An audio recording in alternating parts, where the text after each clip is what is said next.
Inflation has now spiraled to a 40-year high, but should we be surprised given federal fiscal policy?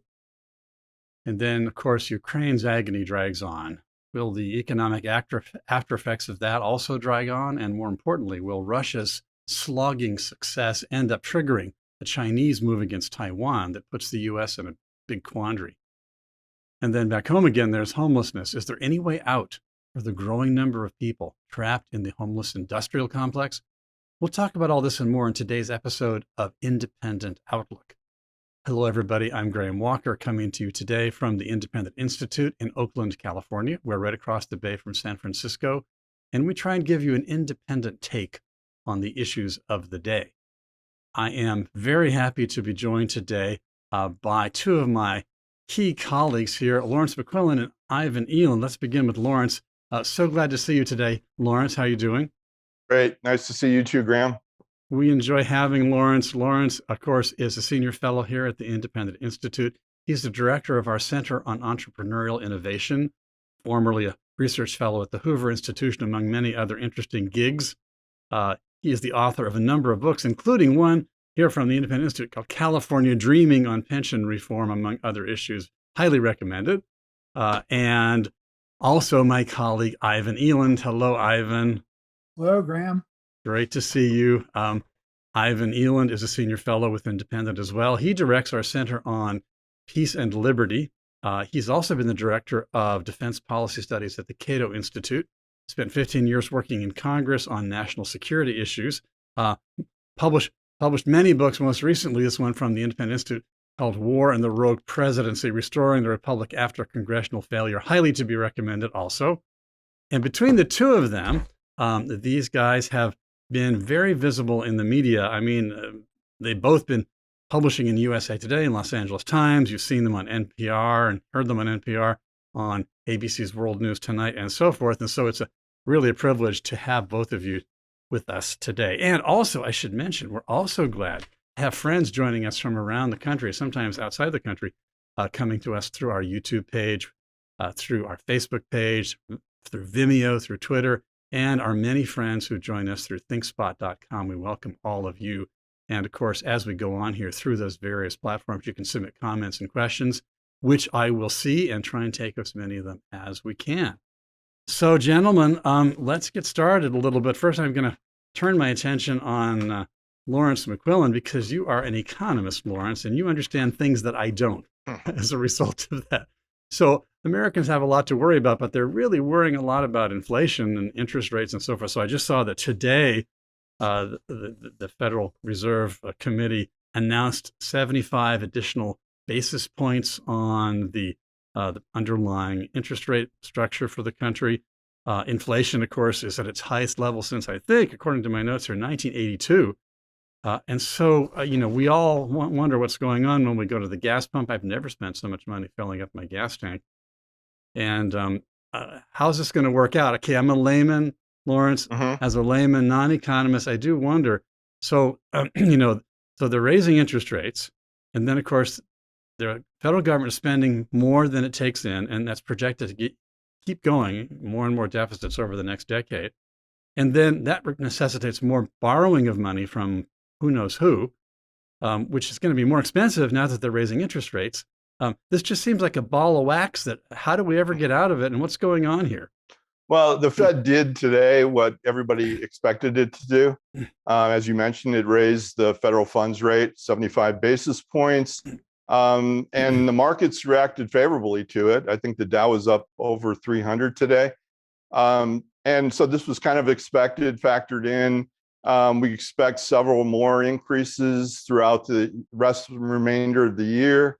But I think the bottom line is it's too little too late. They should have started kind of a gradual increase of the interest rates, probably a year, maybe even 2 years ago, and done it slowly. So they were very late to addressing the issue. For months, they were denying it was even a problem. They always start out with, oh, this is a statistical artifact. Then they move to the point where they concede it, but they say it's temporary. I heard the temporary bit from the president. Yeah. And then they move on to the next step, which is, well, it's real. It's not temporary, but we have the tools to control it. That's kind of where they're at now. I'm not feeling reassured. Yeah, I mean, I think the consensus is that we're probably going to have high inflation, probably over 6% or right around there Oof. for another year, for sure, maybe even 2 more years. So this is going to take a while to wring out of the economy. And it's basically due to over the past, well, decades actually, but certainly over the past couple of years, the money supply has increased 40% just over the last 2 years alone. Now they're starting to cut that back some, but even over the last couple months, the money supply has grown in April and May about 7 to 8%. So they say that they're addressing the problem, but yet the money supply is still growing. And I know there's a lot of controversy about how do you measure monetary aggregates, and do monetary aggregates really measure what they used to, and what are the best ones, and how does that translate into effects on prices and income. But I think that it's clear though that money growth was way too much for way too long, and now we're paying the price. And so the money growth is also driven, is it not, by these massive COVID recovery bills and infrastructure package that was supposedly bipartisan? Because those drive up federal spending, but then they have to get the money to spend. So they get the money by increasing the money supply. Have I got that right? Well, yeah, what's happened over with the stimulus packages, for example, the government's been issuing bonds to pay for the stimulus, and then the Fed has been buying the bonds. So, which is essentially creating money, and they've created about, I think, about $5 trillion over the last couple of years buying government securities, and so which helps the government, of course. I mean, it keeps down their borrowing costs, but it's helped fuel the inflation that we have today. And it's going to be slow to bring that out of the economy. What would help is if the Fed stopped what's called monetizing the debt, buying the government debt from them. That would help slow down the monetary growth, money supply growth, and help overall bring down the inflation rate long term. I know some of the folks around Independent Institute here and our economists around the country have been warning for the past couple of years that this degree of massive expenditure, supported then by massive increase in the money supply, would inevitably eventually trigger this kind of inflation. I guess they were right. Right. Yeah. I mean, the alternative theory is the modern monetary theory, MMT. And, they say that you can just keep printing money, and if you need to kind of scale it back, eventually you can raise taxes to slow down the economy. I mean, I think this episode has kind of put to rest MMT. It doesn't work, and pursuing that path ultimately leads to runaway inflation. I mean, it's nowhere near yet what it was in the late 70s, which I think it topped off at about 15%, something like that. But so we're not there yet. Hopefully we won't get there. But I think there's generally a feeling amongst the public that we need to put a stop to this sooner rather than later, because it's really damaging, households. It is. Lawrence, I mean, you mentioned that what the Fed was doing, but what could Biden administration do to reduce inflation? Well, I mean, I guess they could jawbone the Fed into not buying their securities. I mean, that would help. And also, I mean, I think they've probably been doing this behind the scenes, jawboning the Fed into, reducing the money supply growth and ultimately cutting it back. I mean, I'm sure the Fed's been getting a lot of pressure from the White House to, deal with inflation somehow. Although, of course, they don't want to see it run its course into a recession, especially right before the election. So, I mean, Biden's in a pickle, let's face it. Oh, he really is. Yeah. I mean, there's so many things coming together right now that don't bode well for his reelection, and this is one of them. I'll say. And there's no easy way out of this mess right now, because, obviously you want to rein in inflation, bring it down, but also you don't want to trigger a recession, which I think that will probably slow down in terms of economic growth. I'm not sure that we'll actually hit a recession, which, as you know, technically is 2 consecutive quarters of negative growth. So that's kind of a high bar right now, because we do have robust labor markets, and output growth is still positive, about 2% or so. So I'm not sure we'll actually ever hit a true recession, but we might come pretty close to it. In the news today, I did notice the response of the markets to this increase in the federal funds rate, which, as you noted, showed some kind of optimism or at least positive reaction, and the markets went up a bit, and maybe will go up more. And those of us with some retirement savings are hoping that that happens.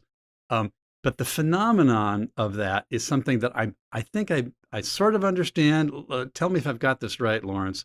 So the Fed raises interest rates, which is going to make it more expensive to borrow money, which will suppress businesses from borrowing money to build out their businesses, which will slow down economic activity.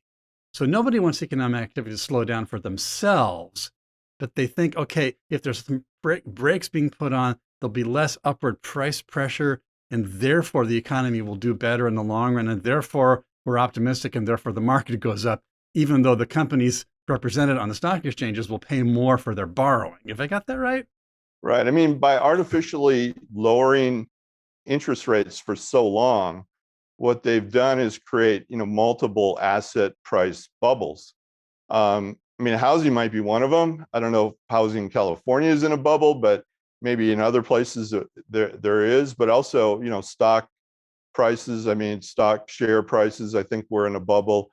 But the most important thing, what it does is it and Austrian economists talk about this a lot, is it skews the investment by assuming that people are saving more and want more output in the future. So it causes a lot more capital investment today.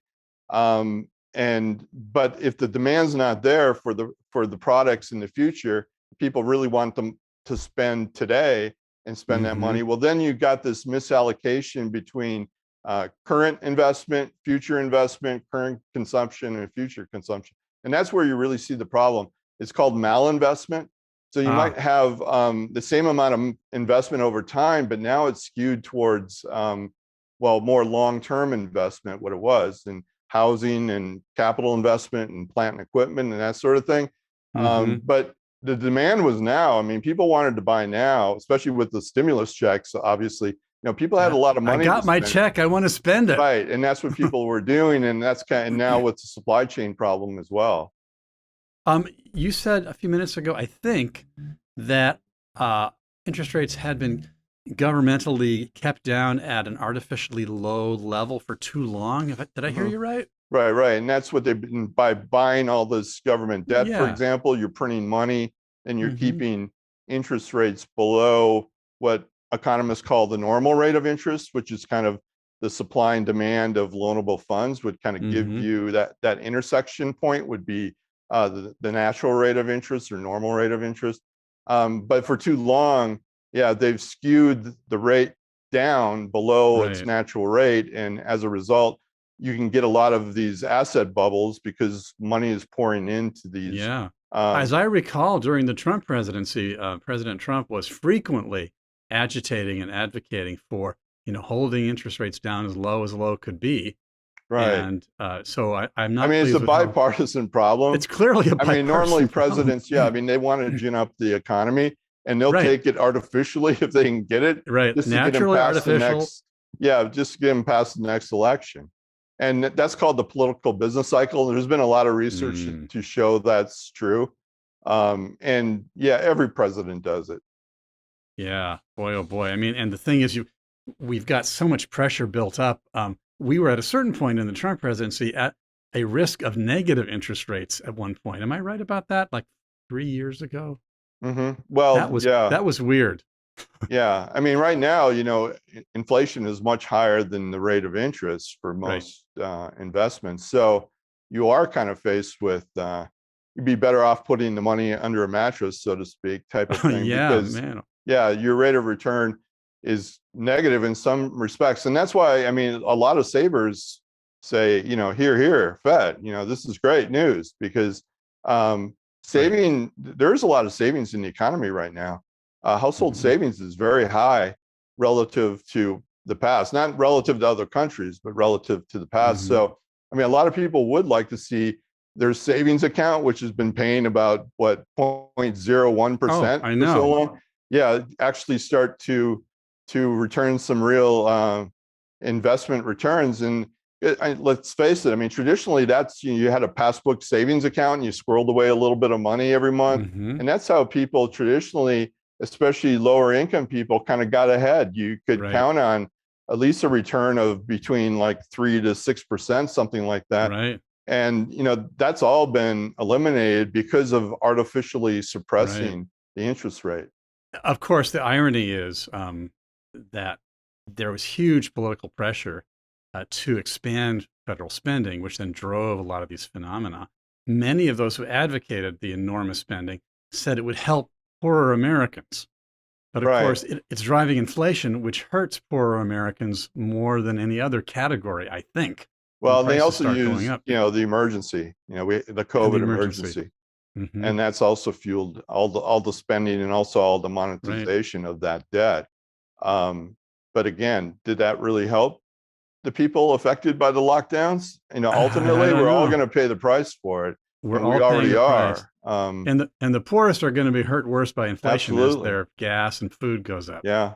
Well, they were also hurt worse by the lockdowns. Yeah, we need economists to advise us on these things, at least ones like you, Lawrence. I'm just going to turn slightly to a different subject that's related. I was reading in Business Insider that international companies have been losing billions of dollars because of their being squeezed by sanctions against Russia or because of pulling out from Ukraine. So you may know something about this, Ivan, given your knowledge of the military and diplomatic situation over in Russia and Ukraine. But apparently nearly 1,000 businesses have pulled out of Russia. McDonald's apparently sold all of its franchises in Russia. IBM and Microsoft are laying off hundreds of employees in Russia. Is this going to take a bigger hit on Russia or a bigger hit on the Western companies pulling out, do you think, Ivan? Well, I think at both sides, when you put, economic transactions, financial or trade, are always mutually beneficial. And when you cut them off artificially, as economic sanctions do, both sides lose. The Russians have renamed all those McDonald's installations in Russia, and they're quite proud of the fact that they're now opening up under Russian, ownership. So, but will they have the same French fries? Well, I don't know. That's to be determined, I guess. But but they get their food from they get their basically ingredients from Russian producers already. So I guess they can make a go of it. We'll see what happens. But to your larger question, I think both parties suffer. And the real problem with economic sanctions is economists can tell you what the likelihood of, the economic burden is that you're putting on the foreign country and the burden here at home, but they're actually a political, economic means to a political end. And they don't usually, reach their political end. In fact, they usually lead to a rally around the flag, much as if our country were being bombed, we would stick by our president even more. Same thing as external economic pressure. So it's not obvious, in other words, that I should be as happy as I sort of was when I thought, oh, these American companies, they're pulling out, they're being good guys. Maybe that's not so obvious. Well, I think, it does put, certainly the sanctions are having, and they're fairly stiff sanctions, they're having an effect. The effect builds. It takes a while for all this to be put in place, these prohibitions. But then, of course, gets to a peak and starts dissipating as Russia finds ways around to cheat, or in the oil market, they'll just sell to other people. The oil market is just a fantasy. It's all fungible, right? Yes, it is. So, India is already, what they're doing is they're either passing the oil at sea between tankers, and all of a sudden the other tanker goes a different direction than the first tanker was, blatant cheating, or they're sending a lot of the oil to India where they refine it. And of course, it's like laundering money. When the gasoline or diesel fuel comes out of the Indian refineries, then they sell it to the United States. So we're still probably getting Russian oil, laundered through our own system. And so, of course, are the Europeans. So I think you can put pressure on Putin, but usually sanctions can do small things if it's not too much of a bother for the country under sanction to comply. Maybe they'll say, okay, but something like this is Putin wants to win this war. Yeah, his war aims are one of the big questions. I mean, Lawrence, jump in if you have any comments I was here. just going to ask Ivan a question, I guess, is that, as I understand it, Africa, Asia, India, I mean, they've all continued trading with Russia. Is that correct? Yes, all of them, yes. And especially on the oil, China and India have continued to take a lot of oil. And of course, the Chinese economy is now out of lockdown, so they'll take more of Russian oil than they have been.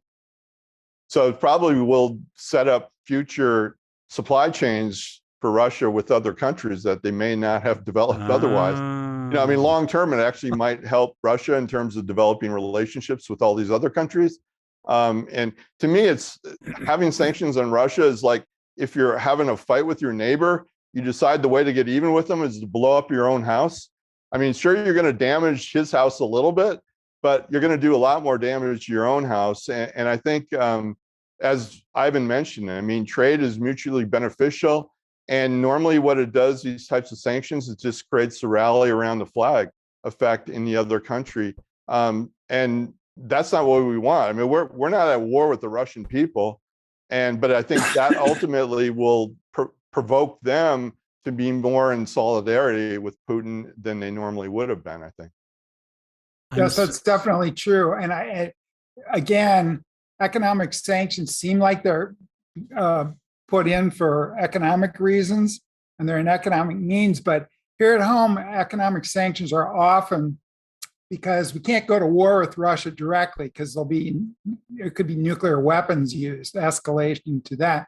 And of course, if we just say, oh, we protest this awful war, it doesn't seem like, a superpower like the United States is doing anything. So oftentimes there's a basic reason that they put on economic sanctions because they really can't do much else unless they want to go in military. Now, they can sell arms to Ukraine, and that's what's happening. And that's really where you can make a difference in the war. Now, the question is this going to lead to escalation? And, we're putting in a lot of weapons there, and they want longer range weapons. And with those, they can probably hit into Russia, and Russia could be very angry about that. Ivan, has the Biden administration established any bright lines of distinction, what kind of weapons they'll provide the Ukrainians and beyond which they won't go in providing to the Ukrainians? Well, I don't know if they've made a policy declaration, but they denied jet aircraft, even old Soviet aircraft that the Poles had, because they're afraid that they'll bomb Moscow. Because, Ukraine has an incentive to drag the West into the actual war itself. Because, I mean, it's like a drowning swimmer. If you're going down, you may take your rescuer down with you because, it's life or death, right? And that's what it is for the Ukrainians. So they are going to give them multiple rocket launchers and more artillery. But of course, the Ukrainians want even more than that. So there is kind of a bright line. And maybe the Russian leadership could say, well, the U.S. has drawn a line, so maybe we're okay because maybe they're not going to go beyond that line of arming the Ukrainians. I hope there's a clear line. Well, technically, international law, we're a co-belligerent. So the Russians could take action against us or our armed forces somewhere. But the informal rules during the Cold War, which I think are still operative here, is if you're just feeding arms to your client state or your client movement, if you're on the other side, it's not as escalatory as it would be if we sent actual troops or if we did a no-fly zone. Now, some people are talking now about something that's very dangerous, and that is for Western navies to escort Ukrainian ships and tankers out of in and out of the port of Odessa. And that's very dangerous because, of course, you're going to run into the Russian blockade of the port. Right. And then they'll have to engage to either persist or relent. Wow. Right. And well, the key thing is Western navies, principally the U.S. Navy, since we've got the biggest and most powerful Navy, would have to interact with a Russian Navy that's not in a good mood. And this may be like the tanker war that we had, that Reagan had with the Iranians in 1988, where there was actual shooting between the two sides. The problem now is that we'd be in it with Russia. It's a nuclear power. Iran was a fairly weak country that didn't have nuclear weapons back in 1988. So it would be that type of naval war. And naval, the Falklands War in the early 80s, and we just saw it. It was a cataclysmic event that they knocked down the Russian flagship. Surface ships are very vulnerable to attack. So we would lose surface ships, and so would they. And that could rapidly get out of hand because might be a shooting war that escalated maybe to a nuclear confrontation if it wasn't stopped short of that. Yeah. Let me just turn your attention a little further east. It appears, of course, that Putin did not get the quick victory he anticipated in Ukraine. But in the eastern part of the country, apparently he is slogging through decimating cities and populations. He's going to grab and control that eastern territory and maybe prevail in that respect. Am I right to wonder whether the Chinese are watching this very carefully and assessing the success of Putin because they're looking across the Strait of Taiwan? Shall they or shall they not be emboldened cross the strait and try and take Taiwan, which is clearly their long-term aim? Do you think there's a risk of them looking at the Ukraine situation and feeling emboldened, or will they look at the Ukraine situation and think, not worth the effort? Well, I think they'll look at the situation, if they're smart, and say, it's even harder to do an amphibious assault across even small amounts of water. D-Day was a massive undertaking, but the English Channel is not that far from Britain to France to Normandy. And so Taiwan is not that far from China. But, if you're in the open water, like I say, especially now that ships are so vulnerable to air attack, that the Chinese would have to be very scared that maybe their military is hollow like the Russians were. Lots of developing countries, and I would include China and Russia in this sense, they're developing their militaries. They like to buy big, expensive aircraft, ships, et cetera, big ticket item tanks, but they don't buy the logistics, the maintenance, the things that you have to operate. I mean, logistics, it is really modern warfare requires huge logistics. And they not only have to get their force across there in one piece, but they have to get all these supplies, and they have to keep that supply line open. And I would think the Chinese would say, number one, we're not there yet. I don't think the Chinese even have the capability to attack Taiwan, in the near future. They've been running those planes into the Taiwan defense zone, air defense zone. Well, maybe the end of the decade or in the early 30s they might, but I would think they would be mortified by what's happening to Russia. And so I think they'll probably just wait and bide their time. But you never know. I mean, this is a more aggressive authoritarian leader. So there is some reason to worry. But I think Admiral Stavridis, who's now, he used to be the commanding admiral of NATO, he takes the same view that I do, that and people are also, and it's the same problem when people say, well, Putin could go even farther. We have to stop him right now in the Donbass. And then they say, well, and the Chinese are watching, so we really have to pump this country full of weapons and stop him right now. Right. That's the argument. Yeah, well, it's left over from World War II, the 1938 appeasement of Hitler supposedly led to Hitler driving all over Europe. Now, that situation is more complex than it's led on. But I think Putin isn't going to go any farther. He may not even go very far now because his main problem is they're shooting up his personnel. They're shooting up his tank. He's got plenty of tanks and armored vehicles, but they just don't have enough men. And Right. these units that they're knocking out, it's very hard to reconstitute them with.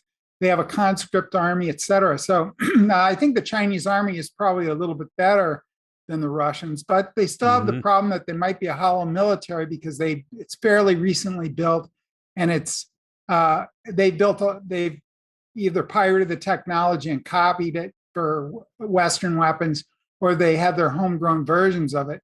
But do they really know how to fight? They haven't fought in a long time, since the Korean War, really. And so I think they would be a little careful about that. But you never know when a leader is going to call on his military to do something stupid.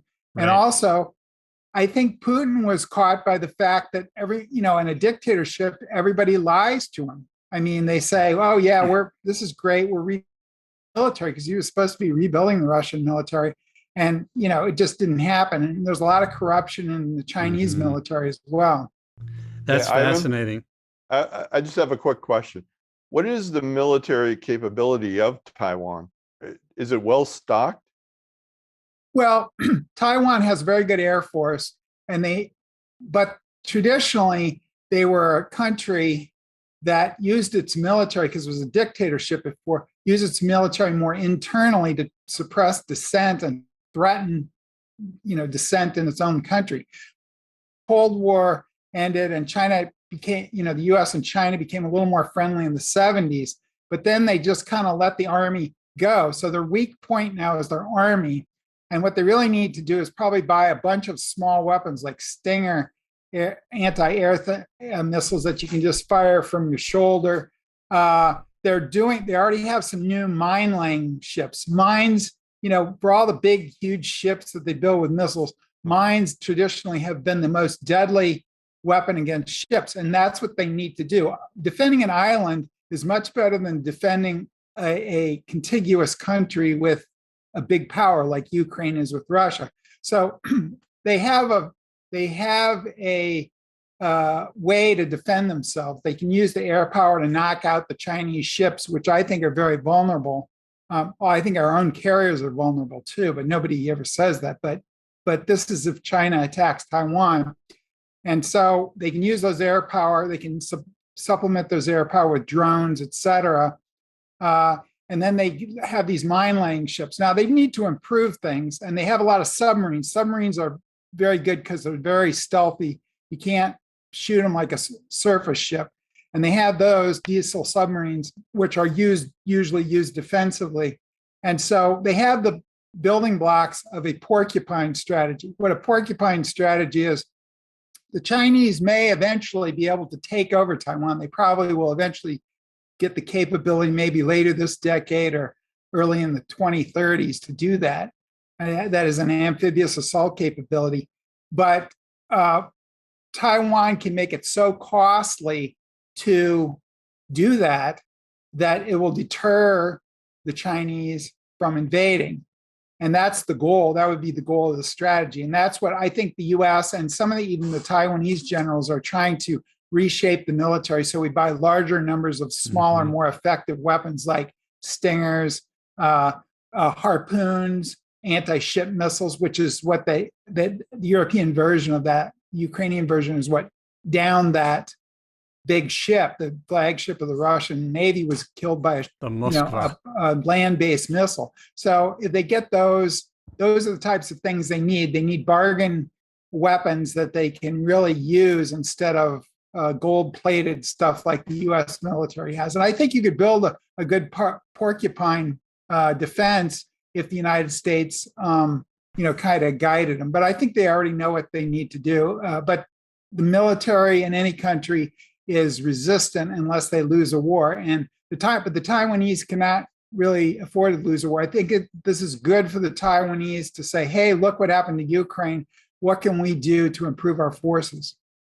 Regarding U.S. policy toward all this, Ivan, kind of at a higher level of strategy, it's striking to me that there is a remarkable sense of agreement that spans both right and left in some ways, that the United States should stick its neck out as far as possible. So President Biden made those comments about, yes, we'll go to war for Taiwan. And a lot of conservative Republicans, seemingly maybe even former UN Ambassador Nikki Haley, all seem to agree that, to be as bellicose as possible and with the U.S. force would be the safest way to preserve peace.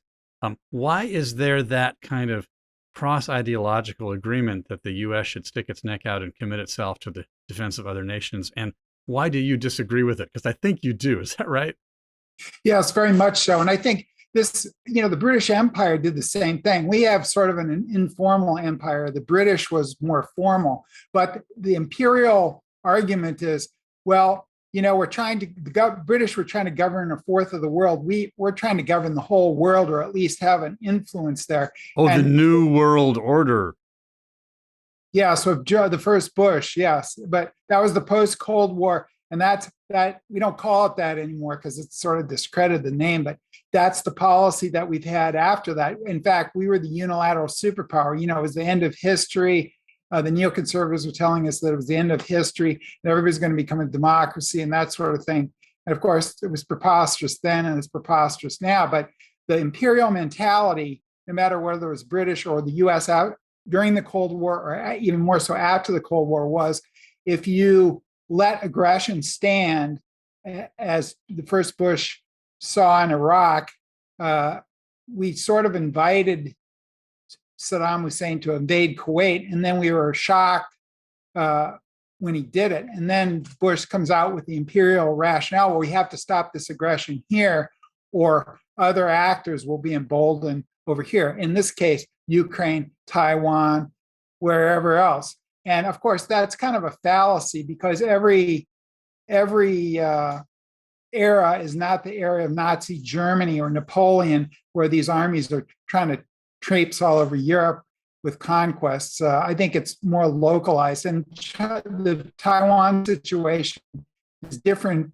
and much more difficult, I would say, than the Ukrainian situation. I think our mentality is, and we've had this since the end of World War II, was we're the shepherd of the world, and therefore we're responsible for all this. And Ukraine is not really strategic to the United States, and it is strategic to Russia. And we have ignored for too long that Putin is an autocrat, he's brutal, he's nasty, and he shouldn't have invaded Ukraine. But if you go back to the key times when we had the most problems with Putin, it was in 2004, 2008, 2004, we expanded NATO a lot. And 2008, we committed to take Ukraine and Georgia, two countries that are very important to Putin, especially Ukraine historically, because it sits on the North European plain, along with Poland and Belarus. That's the invasion corridor. Russia has been invaded many times. And we think that, but we're benevolent. We're NATO. We're a defensive alliance. But then, he sees us going into Serbia in 1999 when he was, just rising in the Russian hierarchy. And he says, you took offensive action in Serbia and Kosovo and that kind of thing. So are you really a defensive alliance? And then you expand territorially. And then in 2014, we helped out with their revolution, which deposed a pro-Russian leader and put in a pro-Western leader. And of course, he invaded Crimea. He encouraged the separatists in the Donbass region. And then this last summer, Biden reiterated the second Bush's pledge in 2008 to, Biden didn't do it himself. It was an aide to Biden who said, yes, we are going to admit Ukraine, and so I think that was one of the triggering factors in what Putin did. Now, that doesn't make it right. Two things can be true at the same time. And I think we need to own part of that lead up to that. And I think, our interventionism can be managed. You can sell weapons to these countries, but you have to be very careful because you can get yourself into a situation like people originally were saying, well, let's establish a no-fly zone. Now we want to establish a corridor so Ukrainian ships can bring out food and other minerals and things that the world needs, right? Well, Russia doesn't want to do that. Is not going to be okay with that because they're trying to strangle Ukraine to win the war. So that's a really bad idea. And I would even say, some of the financial stuff that they're not talking about, they've got $300 billion of Russian assets in the central bank, and they're going to sell those off and give the money to Ukraine to buy weapons. It's funny because some of the conservatives want to do that, but the liberal Biden administration is saying, well, that might violate U.S. law, and that's really bad for investors to want to invest in the United States if we could just confiscate their assets. Well, there's something to that. You can go too far with these things, is my point. This escalates. Selling them arms, maybe that's okay, but you have to be careful. And I think I would be a little bit careful. And I think Biden has been careful in not giving them jets or tanks or armored vehicles, but he's giving them howitzers, and the MLRS system, which is multiple launch rocket systems, are even a farther range than the howitzers. So it's sort of like creeping intervention here. And I think we have to be careful of that. So, and it's same with Taiwan. You can sell them weapons, but traditionally in Taiwan, we've had an ambiguous posture. And that is to confuse the Chinese about if we would invade with troops. If we would come with troops if they were invaded by China or any other country, and also to dissuade the Taiwanese from declaring independence, which will trigger an invasion almost immediately. And so you don't want, the problem that you have with allies like Ukraine and Taiwan is if they can get the umbrella around them, they get really feisty with the big guy who's the enemy. At our expense. And they go, oh, well, come to our aid. We don't want to do that. Whenever I hear you talk about these things, I really appreciate the fact that you illustrate the complexities that a lot of people just want to flatten out and simplify. Thank you for the words of caution. Sure. Ivan, is there any hope for a negotiated settlement? Well, that was the other point I was going to try to make in terms of the larger question that Graham asked. We're getting deeper and deeper into this, but we don't know what Ukraine's strategy is. And we don't know what the end game of this war is. Zelensky says he wants to take back all Ukrainian territories. He wants us to flood their side with weapons so he can do that. But then what's to stop him from going further? I think that's a fairly remote chance at this point. But how's this going to end? And both sides, Ukraine's not going to be satisfied with less territory than they had before, even though it's already won the war by the standards of the war in 1940.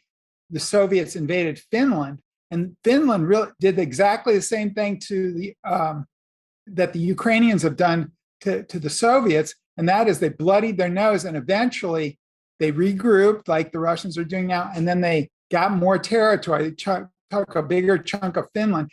Finland eventually got a settlement, but everyone, the Winter War of 1940, everyone says, wow, the Finns really, gave it to the Russians. And that's what they're going to say about this war, because it's all in expectations. It's the little guy doing better against the big guy than everyone thought. So Zelensky might be okay with that, except that he's got less of a country than he had before. There's more in the Donbass. So he's probably going to be reluctant to do that unless he has to. And the Russians, Putin knows that the Soviet Union got a bloody nose in the 1940 war. So he probably wants to go further and win. Maybe he'll try to take Kyiv again or something like that. I don't think he can get to, Lviv in the West, but he's not likely in the near term to give up unless he just runs out of men, which is what's going to happen at some point. Or he's going to have to mobilize a whole bunch of reserves, and that's going to. Lyndon Johnson was very leery of doing that in the Vietnam War, and he didn't do it because he says, I'm getting all this opposition at home to the war. That's going to send everybody into, dithers. And so Putin, he has an incentive to keep going because he knows that Ukraine has done very well against his army, and he's been exposed as a hollow force.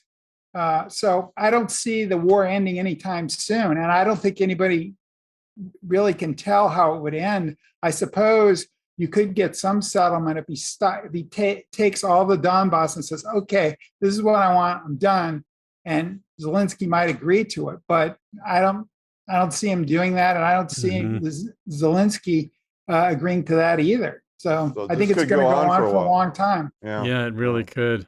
Okay, thank you, Ivan.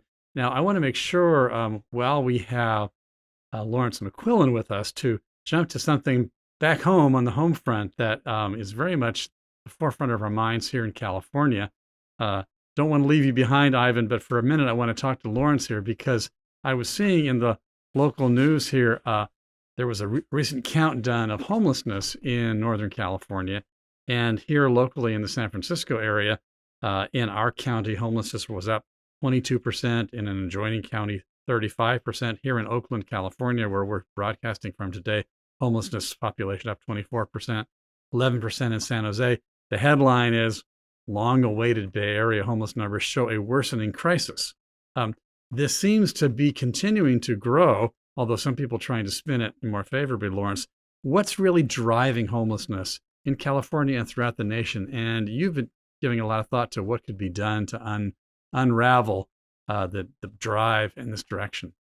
Right. So every 2 years, the U.S. Department of Housing and Urban Development, HUD, requires a count of unsheltered homeless in every community that receives funding from HUD, which is just about everybody. And so they did a count in January and February for California. And so the numbers are just starting to come back now. And as you mentioned, there's a few exceptions, but it does appear as though homelessness is rising in California, not just in the San Francisco Bay Area, but also across the state, Los Angeles. So it's kind of what we predicted to see. And it's probably when all the numbers are in and has been vetted by HUD that it's going to look worse than it was, a year or two ago in California. I mean, there's several things that are driving this. One is, especially in the Bay Area and in San Francisco in particular, the magnet of the assistance that's offered. So, for example, if you're a resident of San Francisco for only 1 month, you can qualify for general assistance of $620 a month. And on top of that, you can also qualify for food assistance, what used to be called food stamps, that you can also get up to $250 a month in food assistance. So if you put the two together, you're looking at almost $900 a month. And, there's been a lot of viral videos on YouTube and other places where, people who are homeless have been interviewed and they say, they're literally paying us to be homeless. Wow. I mean, I'd be a fool not to accept this money. And San Francisco is more generous than other places in terms of cash payouts. So that's one of the effects is just so there's the an magnet incentivization of drawing going people on. to the area. Right, exactly. And another is the high cost of housing in California, particularly in the Bay Area. Housing prices in California are about 250% of national housing prices, and rental rates for like apartments is about 50% higher than the national average. So as you can see, I mean, it's very expensive to live there. And imagine you're a person who has lived in an apartment for several years.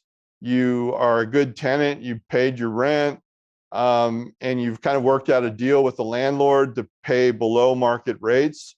Well, what happens if either the landlord wants to sell to convert it to condominiums, for example, or they want to renovate it, or they want to move into it themselves? Then you've lost this sweet deal. Now you're forced out where you have to pay market rates. And I think, so I kind of at the entry point, a lot of people we see homeless in the Bay Area that have entered homelessness are people that have probably lost kind of good deals that they've had for a while, and they can't replicate it. There's no comparable rent to be had. And because housing is so expensive, they find themselves on the street. So that's another kind of entry point for homelessness. And if you imagine yourself homeless probably for a few weeks or a few months, it's probably natural that you want to self-medicate because it's a brutal life on the So street. homelessness can drive you into drug addiction, even though drug addiction can drive you into homelessness. Escape.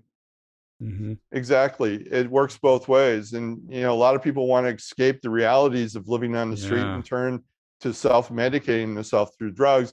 But there's also another large group of people who have become homeless due to either alcohol or drug abuse or mental illness that find themselves on the street. And again, San Francisco has been very, I guess I would call lenient in terms of enforcing public space property rights. So they've allowed people to aggregate and congregate on the sidewalks and on the streets and in the parks and other public. I feel sorry for a lot of homeowners and business city. owners that people can't get to their homes or businesses because people are camped out in front of their place.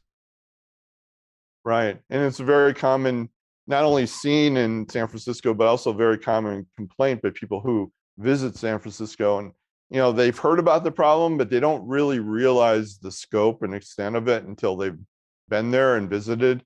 So those are kind of the entry points. And as a result, I mean, it just keeps on increasing. You can't really describe or explain how much more homeless people are in California by the weather. I mean, that's certainly part of the factor, but Florida, Texas have kind of comparable weather, and you don't see the same extent of homelessness there in those two states as you do in California. So until you address kind of the property rights issue, the magnet effect of the assistance, and deal with people who have severe substance abuse problems that really prevent them from moving forward, I think California is going to continue to see not only a high rate, but probably an increase in rate of homelessness. It's true that there are so many entry points, as you say, and it's a complex human problem, but it sure is exacerbated by the price of housing in California, is it not? I mean, if we had cheaper housing, it wouldn't solve all these problems, but it would sure drive them a lot, not drive them as hard and not aggravate them as much. What can we do about that underlying issue of the price of housing? Well, what I've proposed is a right to build amendment to the California Constitution that would allow private individuals or private entities to build residential housing on private property in California, as long as it conforms to existing fire codes, structural integrity codes, and public safety codes, like having proper sewer and water lines, that sort of thing. The problem is there's so many stakeholders in California that can either block new residential construction or delay it to the point where builders just move on and go somewhere else, or they extract concessions, expensive concessions from builders. And in that case, you're no longer able to build affordable housing. For example, if a trade union files a California Environmental Quality Act appeal to an environmental review, that can drag on for years. And also the labor unions use it as, basically green mail, where you can say, okay, we can make this lawsuit go away if you agree to either hire union workers to build this project or pay what they call prevailing wages, which is the same. Green mail sounds wages. Nice, but it sounds awfully like blackmail. Yeah, it is. And it's amazing. Once the developer agrees to hire union workers to build it, the lawsuits just melt away. I'm going to interrupt you. I'm going to interrupt you very, very briefly, Lawrence.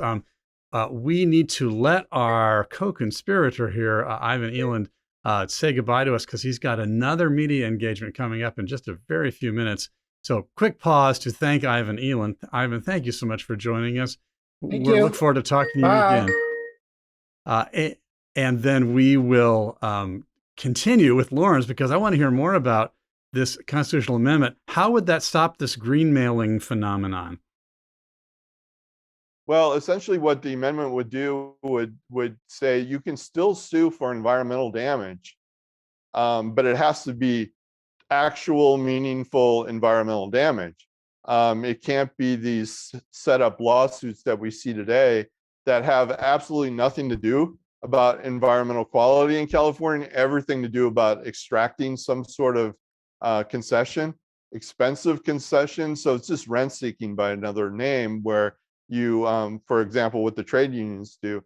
But once, for example, a builder agrees to pay prevailing wages to build an apartment complex or a housing development, they're also agreeing to the costs, construction costs being about 25 to 30% Wow. higher. So when you factor in that extra cost, it's no longer possible to actually build affordable housing. In California, what's called an affordable housing project can be a cost of a housing unit of $500,000 up to $800,000. I mean, to most of us, we No, wouldn't consider indeed. that It seems like affordable. in a lot of these situations, people feel that the solution to get more affordable housing is to have state or local government force builders to build affordable housing. But I wonder Mhm. whether the more effective way is if people could actually make a profit by building houses at a lower price point for less affluent people, there'd be a whole lot more housing available at lower price points for less affluent people. Right. I mean, rather than mandating affordable housing, which is never Right, right. affordable in California, as we just mentioned, what you want to do is just build at Yeah, at all all price price points, points. right. You want to accelerate the housing market, make it more dynamic. And oftentimes that would mean more people moving around from one property to another. But once, a middle class person vacates a unit for a nicer unit, that opens up that unit for Mhm, somebody else. I mean, that's how it's always been. You just have a lot more churn if you have a lot more mhm, construction. But again, what we need, I think, is what we've seen in the past is kind of piecemeal, mild reforms. The most recent is a couple bills called SB 9 and SB 10, which people, I mean, don't get me wrong, I think those are both good bills because they strengthen private property rights and they allow for more construction to go on in California. But that's probably not going to give you the surge in construction that we need to see. Right now, we've been building anywhere between 80,000 to 100,000 units per year. And at the current pace, it will take between 40 and 50 years oh to build dear. the amount of housing we Yeah, need to right. stabilize prices. So if we don't do something bolder, such as a right to build amendment, we're going to be talking about this California housing crisis, 20, 30, 40 years down the road. It's not going to go away. So we need something that will really, propel housing construction forward at a much faster pace. And I don't see these piecemeal reforms as Mhm. getting there at that fast enough. So what I'm proposing is that we do something much bolder, which is this right to That's build amendment. fascinating, but some people may ask you, well, right to build sounds nice, but I mean, people who own property they already have a right to build stuff on their property. Why do they need a right to build when they already have a right to build? It's their property. And Well, you they don't. don't. But explain, why don't Yeah. they? And how Yeah. could this help them? Because yeah, because there's just so many groups that have gotten rules and regulations and laws passed that prevent you from doing what you want to do on your property, including clearing dead brush from your property You to can't prevent do that in wildfires, for California? example. You can't even do that in California without a permit, and also an air quality permit too, if you want to burn it, for example. So yeah, I mean, you would think that as a property owner in California, you'd have that would come along with a bundle of You would rights of think I things you can bought it do and on I your own paid for it. I property. want to build houses Um, on it. yeah, unfortunately, it doesn't work that way. For example, SB 9 that I just mentioned, it allows property owners to split their lot or add like a duplex Hmm. onto their property. And you'd think, well, wasn't that always the case? But no, it required a new law to allow that. And even today, I mean, there's ingenious ways of cities trying to get around it. For example, Woodside, California, which is near Stanford University, they tried to designate their entire town as a mountain lion habitat. You're kidding. In order to prevent these laws from having an impact. Pasadena declared parts of their city as historic districts in order to get around SB 9 and SB 10, which neither one of these laws actually provided an exemption for historic districts, but they thought they'd try it anyways. So we're seeing really, ingenious attempts by towns and cities around California to not allow SB 9, for example, to go ahead because, people say, well, we want to preserve the character of our community. We don't want to see it change. We don't want to bring in duplexes or multifamily units. And the right way to do this, the right way to control your neighbors is through contracts. So that's why, homeowners associations. Well, then they have to agree to it. Yeah, you have to, you buy in knowing that there's various CC&Rs that come along with it that restrict, what you can do, but they also restrict what your neighbors can do, and they kind of preserve the quality in the neighborhood. They can be adjusted over time. So if you want to bring in something, you can. I lived in a homeowners association in Sacramento where we actually agreed to bring in a CVS pharmacy into our community because we all thought that would be a plus, and it also would help in terms of our homeowners association fees and that sort of thing. So there are ways to still, change the character of the neighborhood, yet you do it in a way that's compatible with the community. By agreement. What you don't want to use is by agreement, by contract. What you don't want is by government force, especially since government force, like a lot of, for example, in San Francisco, many supervisors, for example, in the Sunset District or along Ocean Beach, like they can veto a housing project in South Marina or in the financial district. And you wonder, why should they have any authority across the other side of town where probably most of these people never visit throughout the entire year, yet they can prevent housing from being built on the other side of the community. I think with community associations, people have more of a community of interest amongst each other. And so I think the smaller, more local decision making will give us better outcomes. This is suggesting that a serious cut into the problem would be to create a right to build residential housing in the California Constitution and for other states where there's a similar problem, but it's especially tough here because that would then open up the housing market. There'd be new construction, supply would go up, prices would drop, and then that in turn would change the surrounding context for the homelessness crisis. It wouldn't solve people's addiction problems, right? Yeah, but it would change the context so that there might be a possible solution. And I just want to commend you also, Lawrence, for being part of a team here at Independent Institute, which created a very serious initial study on the subject, Beyond Homeless, which deserves considerable attention. We have also produced a incredibly interesting documentary whose trailer you can see at this website, beyondhomeless.org. You can also look at the written work through some of the tabs there. I invite our friends to take a look at beyondhomeless.org, which is what this website here looks like. And you can see the trailer, you can arrange to view the film, and you can read the study, which Lawrence McQuillan and others here at Independent have done, trying to untangle these pieces of the homelessness knot. And a big piece of it is housing. So, and the part that you're tackling with this post-constitutional amendment is in some ways, the part that people get less excited about because it's hard for them to see that really a big driver behind the misery of so many homeless people is the state of the housing market. And if all these things could be addressed together rather than just, paying attention to the need for addiction services, which we need for sure, but in addition to driving, to eliminating the constraints on the housing market, California could recover, and so could hundreds of thousands of homeless people.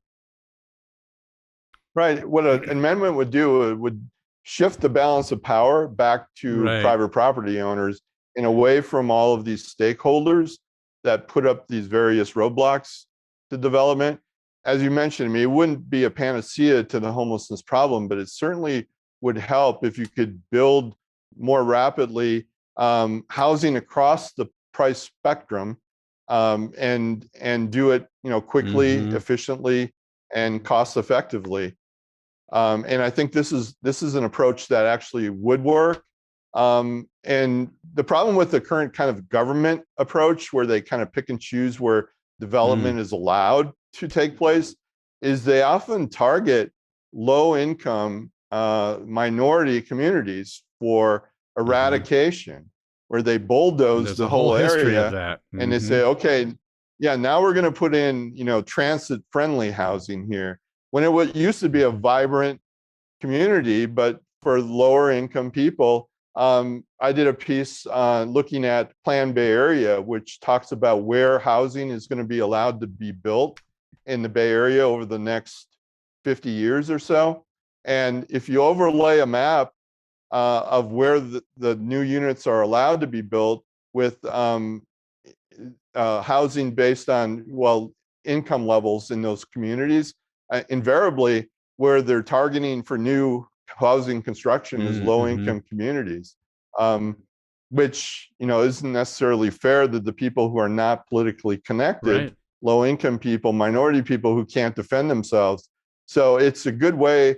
I mean, urban renewal has been called, urban removal for some low income minority communities, because those neighborhoods have been targeted. They've been bulldozed and wiped out. So I think actually a more robust private sector response would be more pick and choose, and wouldn't just target specific neighborhoods like these vast, government programs. It's important to note here, and we'll stop in a minute, but it's important to note that it wasn't market forces that targeted those neighborhoods. It was government policymakers. Right.